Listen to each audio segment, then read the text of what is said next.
दोस्तों, आप सभी के पसंदीदा सीरियल एपिसोड मन अति सुंदर में आज के हम लोग 4 अगस्त में देखने वाले हैं वीडियो में सीरियल एपिसोड में कि जिस अनहोनी का डर राधिया को शुरुआत से ही सता रहा था वो आखिरकार वही उसके सामने सच बनकर खड़ा हो गया।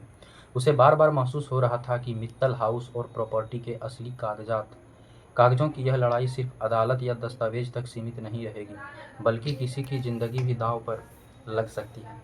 लेकिन उसे बिल्कुल भी अंदाजा नहीं था कि सबसे पहला निशाना प्रथम बनेगा। पूरा मित्तल परिवार अभी भी मोटू, कलावंती, बबलू, हट्टा कट्टा की धमकियों के बीच घिरा हुआ था। माहौल इतना तनावपूर्ण हो चुका था कि हर किसी की सांसें थम गई थी। तभी गुस्से से बेकाबू एक गुंडा अपना आपा खो बैठता है। यह बिना किसी चेतावनी के अपनी पिस्तौल निकालता है और सीधे प्रथम की तरफ तान देता है। इससे पहले कि कोई कुछ समझ पाता, धाए से गोली चलाने की आवाज़ मित्तल हाउस में गूंज उठती है। अगले ही पल गोली सीधे प्रथम के सीने में जाकर लगती है और वह दर्द से कराहते हुए पीछे की ओर लड़खड़ाता है और ज़मीन पर गिर पड़ता है। उसके सीने से तेजी से खून बहने लगता है और एक पल में पूरे घर की खुशियाँ मातम में बदल जाती है और राधिया की चीख पूरे घर में गूंज उठती है। वह दौड़कर प्रथम के पास पहुंचती है, उसका सिर अपनी गोद में रख लेती है और उसकी कांपती हुई आवाज़ में बार बार उसका नाम पुकारने लगती है और उसकी आंखों से आंसू रुकने का नाम नहीं लेते। उसे लगने लगता है कि अगर उसने सही समय पर रहते यह लड़ाई रोक दी होती, तो अगर उसने प्रथम को इस खतरे से दूर रखा होता, तो शायद आज यह हादसा कभी नहीं होता। दूसरी तरफ सुमित भी पूरी तरह टूट जाता है और वह अपने सिर पर हाथ रखकर रो पड़ता है और खुद को ही उसे पूरे हादसे का जिम्मेदार मानने लगता है। उसे अपनी हर गलती याद आने लगती है। वह बिखरी हुई आवाज़ में कहता है कि अगर मैंने पहले ही राधिया की बात मान ली होती तो आज प्रथम इस हालात में नहीं होता। दादी भगवान के सामने हाथ जोड़कर फूट फूट कर रोने लगती है। रजनी, उर्मी, वसु, ओमकार और आराध्या भी सदमे में आ जाते हैं और पूरा मित्तल परिवार पहली बार खुद को पूरी तरह से असहाय महसूस करता है। लेकिन उधर मोटू, कलावंती और बबलू के चेहरे पर अब भी घमंड दिखाई दे रहा था। उन्हें लग रहा था कि अब मित्तल परिवार पूरी तरह टूट चुका है। उनके सामने झुकने के अलावा कोई रास्ता नहीं बचा। मोटू ढाका लगाकर कहता है कि देख लिया आराध्या, सच और ईमानदारी का यही अंजाम होता है। अब न तुम्हारा घर बचेगा और न तुम्हारा प्रथम।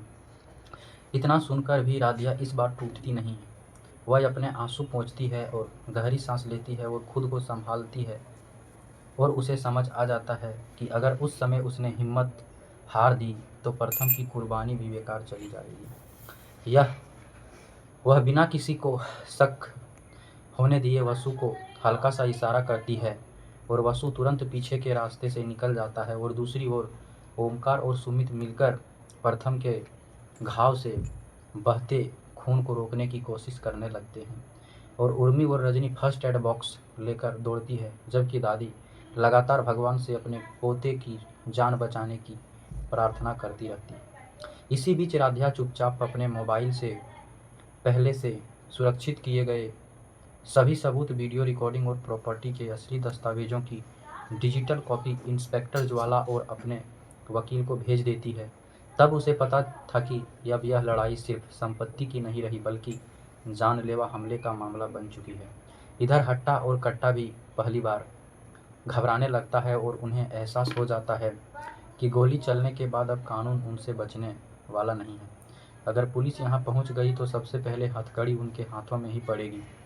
तभी मित्तल हाउस से बाहर अचानक एक साथ कई पुलिस गाड़ियां के सायरन गूंज उठते हैं और सायरन की आवाज़ सुनते ही मोटू, कलावंती, बबलू और हट्टा कट्टा के चेहरे का रंग उड़ जाता है और दूसरी तरफ राधिया पहली बार राहत की सांस लेती है और उसे यकीन हो जाता है कि अब कानून इस लड़ाई में उतर चुका है कि और मोटू के अत्याचारों का अंत बहुत करीब है। लेकिन सबसे बड़ा सवाल यह भी बाकी था, क्या पुलिस समय रहते प्रथम की जान बचा पाएगी या फिर मोटू की नफरत मित्तल परिवार से उनकी सबसे बड़ी खुशी हमेशा के लिए छीन लेगी। दोस्तों, आगे की सीरियल इस वीडियो में हम लोग देखने वाले हैं कि प्रथम का जान बचने वाला है या नहीं, पुलिस बचा पाएगी या नहीं। तब तक के लिए धन्यवाद। Thank you.